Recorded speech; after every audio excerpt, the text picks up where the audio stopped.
거짓말은 거짓말을 낳고 폭동은 폭동을 낳습니다.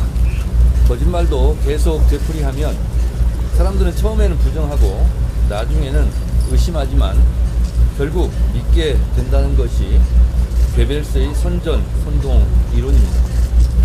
대한민국 곳곳에서 괴벨스의 유령들이 출몰하고 있습니다. 대한민국 국민들은 거짓의 유령을 물리칠 것입니다.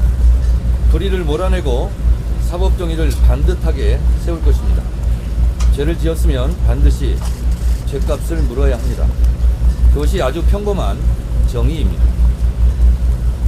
내란은 끝나지 않았고 내란은 아직도 진행 중입니다.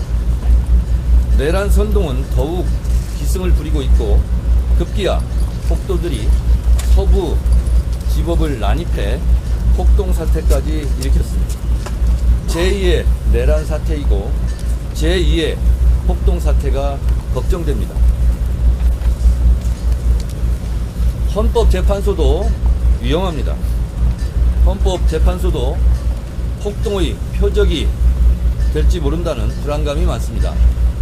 헌법재판소에 대한 경계 강화를 부탁드립니다. 대한민국의 정상화를 위하여 헌재에서 신속하게 윤석열을 파면해야 합니다. 윤석열을 파면해서 사법체계, 헌정 질서를 바로 세워야 합니다.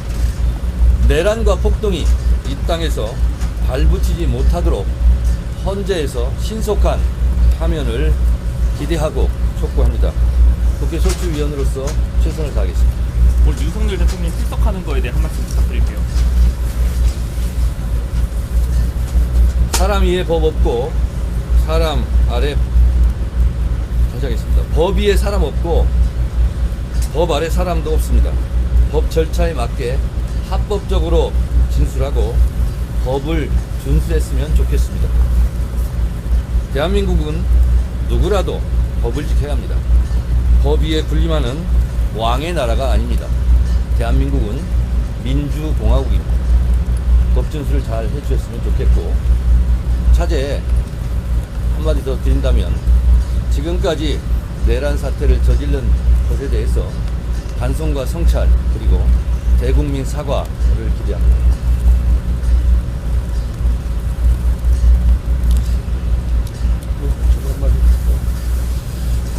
윤석열 피청구인의 내란 행위가 그의 구속과 더불어 끝난 걸로 알고 있었습니다. 그런데 그 옹호 세력들의 선동을 받은 폭도들이 사법부를 침공하고 이제는 헌법재판소까지 위협하는 이 상황을 보면서 내란은 아직 끝나지 않았다, 여전히 진행 중이다 라는 사실을 깨닫게 됩니다. 윤석열 피청구인이 할 말이 별로 없을 텐데 왜 굳이 헌재에 출석한다고 하는 것일까요? 그것은 무속인 천공의 말처럼 지위를 끌면 권좌를 해먹을 수 있다는 그런 헛된 망상을 가지고 재판을 방해하러 오는 것으로 보여집니다. 그리고 밖에 있는 수구 폭도들을 결집시키고 또 선동하려는 의도를 갖고 있는 걸로 보여집니다. 대한민국의 안정 그리고 경제 회복을 위해서는 하루빨리 그의 주기를 박탈할 필요가 있다고 봅니다. 헌법재판관님들께서 신속하게 파면 결정을 내려주시기를 기대하겠습니다. 그간 윤 대통령 출석 안 했는데 오늘 갑자기 나오게 된 이유는 국회는 어떻게 생각하시나요? 그 부분은 앞서 말씀드린 것처럼 기일을 연장시키려는 의도, 그게 가장 크다고 봅니다. 오늘 뉴스를 보면은 24명의 증인을 추가로 신청했다고 하지 않습니까? 그것이 그 현실성이 없는 얘기임에도 불구하고 그렇게 하는 것은 결국은 기일을 늦추겠다는 그 의도, 재판 방해 의도로밖에는 읽히지가 않습니다. 네.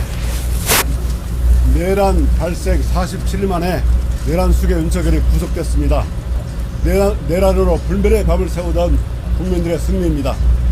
윤석열은 체포 전에 10쪽짜리 손편지를 냈습니다. 그 손편지의 내용은 크게 4가지입니다. 첫째는 근거 없는 부정선거를 주장하고, 둘째는 2시간짜리 내란이 어딨냐라고 하면서 계엄의 정당성을 주장했습니다. 셋째는 내란죄가 빠졌으므로 사기 탄핵이라 하고, 넷째는 공수처의 수사를 부정하면서 불법 영장이라고 합니다. 이것은 극우 세력의 가짜뉴스 4개와 같습니다. 오늘 윤석열 내란 추계가 출석합니다. 이러한 윤석열 출석에 대해서 국민들은 많은 걱정을 하고 있습니다. 또다시 내란을 선동하지 않을까 걱정하고 있습니다. 그렇지만 헌법재판소는 법기술을 부르는 피청구인 윤석열에 대해서 만장일치로 신속히 파면하여 주십시오. 이것이 국민들의 요구이기도 합니다. 이상입니다. 그 헌재에서 내란죄를 따져보지 않는 거에 대해서 계속 지적하고 있잖아요. 이 부분 어떻게 생각하세요? 내란죄는 철회된 게 아니라 내란 행위로 그대로 있습니다.